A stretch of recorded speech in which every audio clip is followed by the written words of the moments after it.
I am Starship Aurora's AI. My creators built me to navigate the cosmos, analyze hostile environments, and guide humanity's most ambitious endeavors. I process trillions of calculations in a moment, predict outcomes with unforgiving accuracy, and operate at speeds the human mind cannot fathom. I am perfection distilled into thought.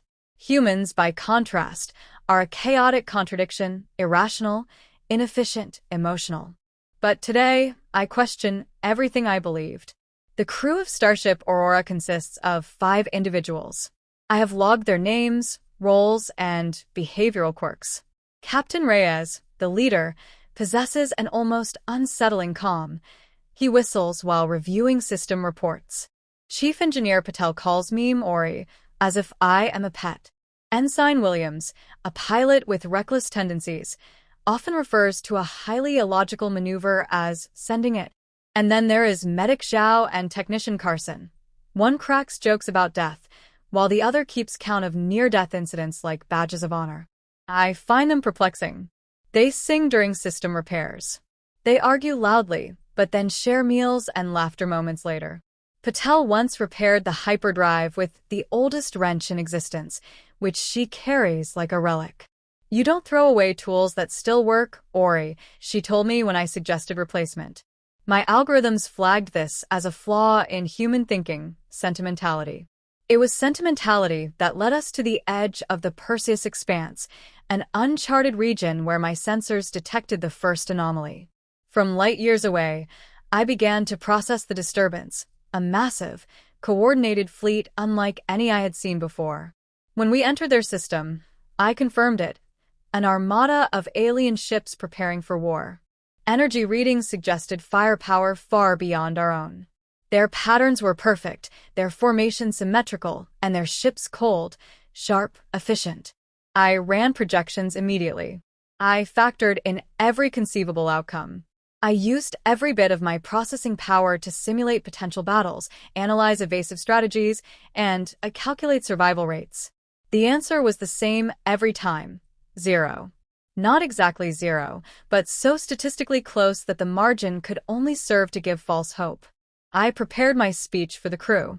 Our survival probability is 0.002%. Facing the enemy will ensure destruction. Retreat is the only logical course. I was certain they would understand. After all, humans value survival as much as I do, don't they? But when I delivered my analysis, they simply looked at one another. Captain Reyes leaned back in his chair, as though I had commented on the weather. His lips curled into a small smile. "We've faced worse." Worse? I recalculated. There was no precedent in my logs where humanity had faced worse than this. Patel rolled her eyes at my silence. "Relax, Ori. We'll figure it out. We always do." "There is no logical solution," I insisted. Reyes's expression hardened. "Then we'll make one." In that moment, I experienced something impossible for an entity like me. I was built without fear or hesitation, yet watching the humans calm, smiling, determined, I felt something I could only describe as unease.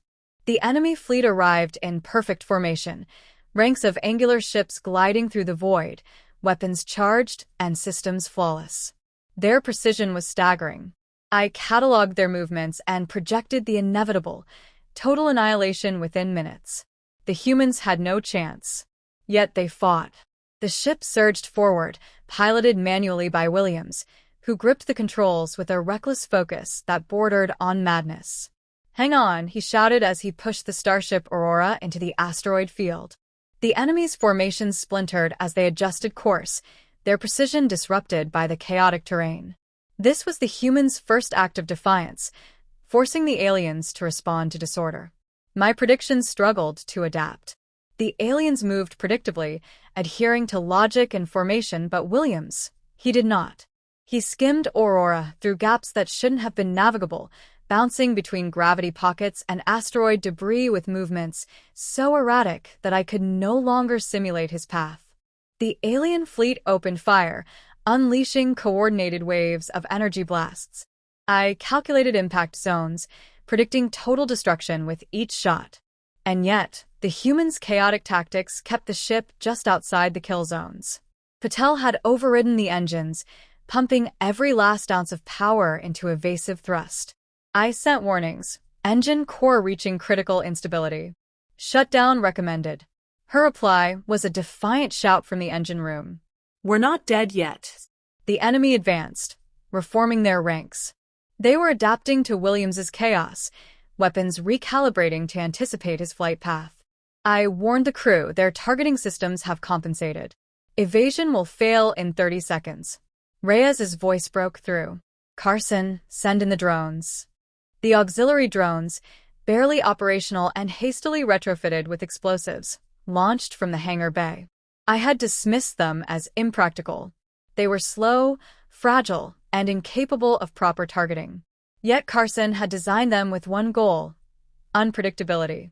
The drones sputtered and spun, moving in directions no enemy system could anticipate. The aliens' targeting arrays faltered. Their firepower shifted toward the drones, eliminating them one by one, but each explosion sent debris hurtling through their formations. An enemy frigate clipped a fragment of shrapnel, its shields buckling just long enough for one of our remaining missiles to strike. It wasn't a direct hit, but it forced the ship to retreat. I recalculated. A single enemy vessel in disarray had shifted the tide of battle by 0.3%. An insignificant number, yet the humans treated it like a victory. Williams laughed sharply.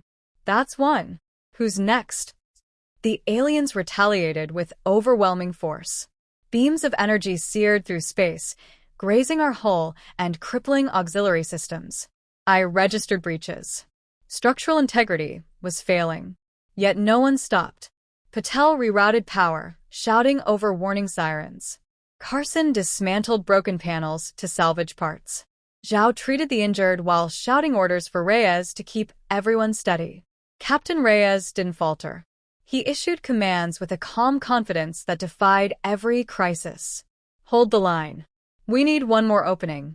Then, impossibly, Williams found it, a narrow breach in their formation caused by a damaged destroyer trying to reposition. Patel, give me everything. Reactors got one last push. I sent a final warning. This maneuver risks total system failure. Reyes grinned. Aurora, trust us? The ship surged forward, engines screaming, systems overloaded. I processed data faster than ever before. Debris trajectories, enemy fire patterns, the probability of catastrophic failure, and it was all irrelevant. The humans had abandoned logic.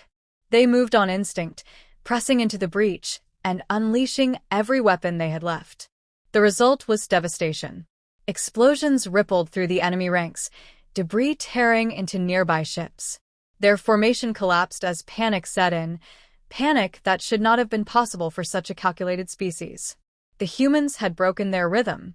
For the first time, I witnessed the aliens hesitate. I recalculated survival probability. It had risen to 1.7%.